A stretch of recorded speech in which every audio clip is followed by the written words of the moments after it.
Bonjour, passionné d'art et d'histoires de vie pleines d'émotions. Aujourd'hui, nous entrons dans l'univers d'un artiste talentueux, icône du cinéma européen qui a conquis le public par son talent et sa sincérité, Vincent Pérez. Préparez-vous à explorer un parcours jalonné de gloire, de souffrance et de moments touchants. N'oubliez pas de vous abonner à la chaîne pour ne manquer aucune aperçu ou aucune histoire inspirante comme celle-ci. C'est parti! Vincent Pérez est né le 10 juin 1964 à Lausanne, une ville paisible au bord du lac Léman, en Suisse. Issu d'une famille multiculturelle, d'un père espagnol et d'une mère allemande, Vincent a grandi dans un environnement où art et culture se croisaient. Son père, Antonio, était commerçant et importateur de marchandises, souvent en déplacement professionnel, laissant sa mère, Gisela, une femme forte mais émotive, s'occuper de Vincent et de sa jeune sœur. L'enfance de Vincent n'a pas été marquée par le dénuement matériel, mais par le vide émotionnel. Il décrivait souvent son père comme un homme sévère et distant, rarement affectueux. Vincent se souvenait d'être assis près de la fenêtre le soir, contemplant les rues enneigées de Lausanne, attendant son retour de voyage, mais ne recevant souvent que silence et hochements de tête froids. La plus grande douleur de l'enfance de Vincent fut probablement le diagnostic de dépression sévère chez sa mère, qui avait toujours été sa seule source de réconfort à l'âge de 15 ans. Gisela, autrefois radieuse, au sourire chaleureux, se renferma peu à peu, restant souvent seule dans sa chambre, le regard perdu dans le vide. Vincent essaya de parler à sa mère, lui apportant des dessins qu'il avait faits lui-même, mais elle se contenta d'un faible sourire et le serra dans ses bras, les larmes aux yeux. Ce moment laissa une profonde cicatrice dans l'âme de Vincent, le laissant habité par un sentiment d'impuissance et la peur de perdre ses proches pour le restant de ses jours. Pour échapper à la réalité, Vincent se tourna vers l'art, notamment le théâtre et le cinéma. Il a suivi des cours de théâtre à l'école où il a découvert que le métier d'acteur n'était pas seulement un moyen de s'exprimer, mais aussi un moyen pour lui d'affronter sa douleur cachée. La carrière de Vincent Pérez est un long parcours jalonné de sommets et d'échecs cuisants. Jeune et enthousiaste, Vincent débute sa carrière sur de petites scènes genevoises où il doit travailler sans relâche pour affirmer son talent. Avec son beau visage, son regard profond et son talent naturel d'acteur, il attire rapidement l'attention des réalisateurs. Son rôle perçant survient à la fin des années 1980, lorsqu'il incarne un homme romantique dans un film romantique français, ce qui lui vaut des prix prestigieux et une large reconnaissance du public européen. Depuis, Vincent est devenu l'un des acteurs les plus appréciés du cinéma, français et international. Il a joué dans une série de films célèbres, allant d'œuvres d'art exquises à des drames historiques épiques. L'un de ses plus grands succès est son rôle dans un drame historique sur la Révolution française, où il incarne un noble déchiré entre idéaux et amour. Le film remporte non seulement de nombreux prix internationaux, mais émeut également le public par l'interprétation émouvante de Vincent. Il passe des mois à étudier l'histoire, à apprendre l'équitation et l'escrime pour interpréter le rôle avec le plus de réalisme possible. Cependant, la carrière de Vincent n'a pas toujours été de tout repos. Il a connu des échecs déchirants, comme lorsqu'un film majeur dans lequel il avait investi cœur et argent a été fustigé par la critique. Vincent a passé près de 2 ans à se préparer pour le rôle, apprenant même un nouveau langage pour s'adapter au personnage, pour finalement recevoir des critiques mais sévères, qualifiant le film d'échec. Il a raconté qu'après la première, il était rentré à son hôtel, assis seul dans le noir, en pleurs, avec le sentiment que tous ses efforts avaient été vains. Mais ce sont ces moments qui ont forgé Vincent. Il s'est relevé, a continué à travailler avec une ténacité incroyable, acceptant des projets plus modestes pour reprendre confiance en lui et a progressivement reconstruit sa réputation. Une autre fois, lors du tournage d'un drame lourd, Vincent a fondu en larmes sur le plateau en rejouant une scène douloureuse de perte. Cette scène n'était pas seulement une question de jeu, mais aussi de sentiments profonds, car il se souvenait de sa mère et des épreuves que sa famille avait traversées. La carrière de Vincent témoigne de son dévouement et de sa passion, mais c'est aussi l'histoire des blessures qu'il a endurées pour atteindre la gloire. Lors d'une rare interview, lors d'une soirée tranquille, Vincent Pérez s'est confié sur son mariage, un sujet qu'il gardait habituellement secret. Il a rencontré sa femme, Karine Silla, scénariste et actrice talentueuse, dans les années 1990, lors d'un festival de cinéma à Paris. Karine, avec son sourire radieux et son intelligence vive, a immédiatement séduit Vincent. Ils sont rapidement tombés amoureux et, en 1998, ils se sont mariés lors d'une cérémonie intime dans un petit château du sud de la France. Leur vie conjugale a d'abord été remplie de bonheur avec la naissance de 3 enfants, Iman, Pablo et Tess. Cependant, ce bonheur a été mis à rude épreuve lorsque Karine a appris qu'elle était atteinte de sclérose en plaques en 2015. La nouvelle a été un choc pour Vincent, qui avait toujours considéré Karine comme son pilier spirituel. Il se souvient du moment où le médecin lui a annoncé le diagnostic, lorsque Karine lui a serré la main, essayant de sourire pour apaiser la douleur de son mari. Mais c'est Vincent qui n'a pas pu retenir ses larmes. Il a sangloté dans la salle d'examen avec l'impression que le monde entier s'écroulait. La maladie de Karine a non seulement affecté sa santé, mais a aussi mis sa vie de famille à rude épreuve. Vincent a dû suspendre de nombreux projets cinématographiques pour être auprès de sa femme, prenant soin d'elle pendant les jours difficiles où sa maladie la fatiguait et l'empêchait parfois de marcher. Il s'asseyait souvent à son chevet, lui lisant des histoires ou lui racontant leurs beaux souvenirs, comme cette promenade ensemble dans les champs de lavande en Provence. Vincent confiait qu'à chaque fois qu'il voyait Karine sourire malgré sa douleur, il ressentait à la fois amour et désespoir.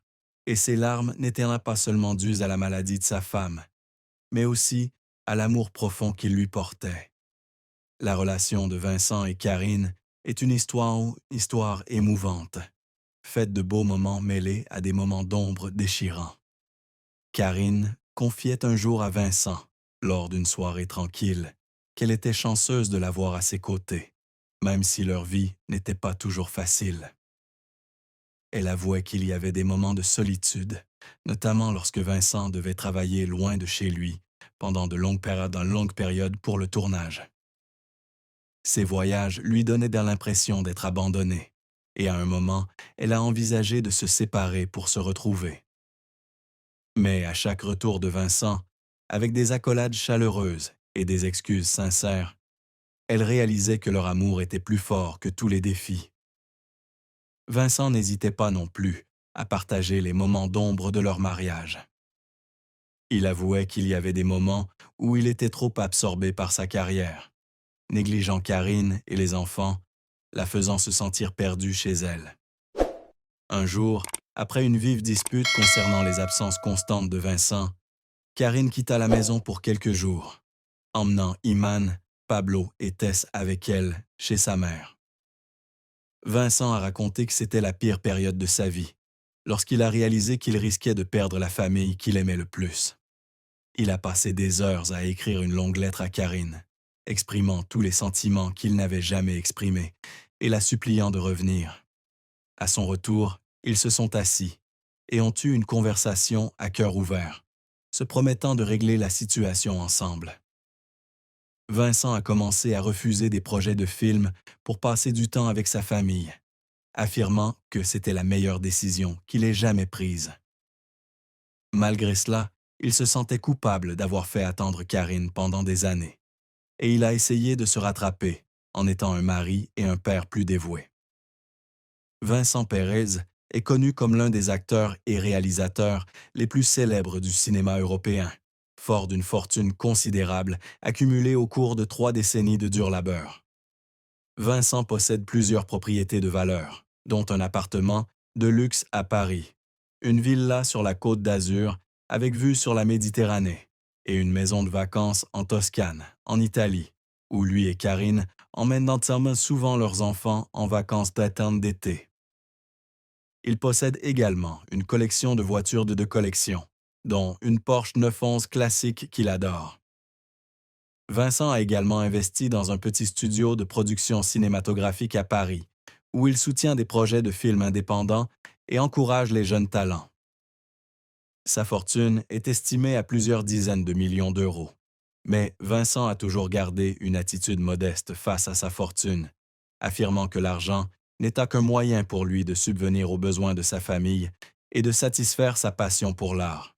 Il fait régulièrement des dons à des associations caritatives, notamment celles qui se consacrent à la recherche sur la sclérose en plaques, afin de soutenir les personnes atteintes de la même maladie que Karine. Malgré son immense fortune, Vincent mène une vie simple, aimant cuisiner pour ses enfants et organiser des soirées familiales conviviales. Il affirme que passer du temps avec Karine et ses enfants, que ce soit en regardant un vieux film ou en se promenant au parc, est ce qui lui apporte le plus de bonheur.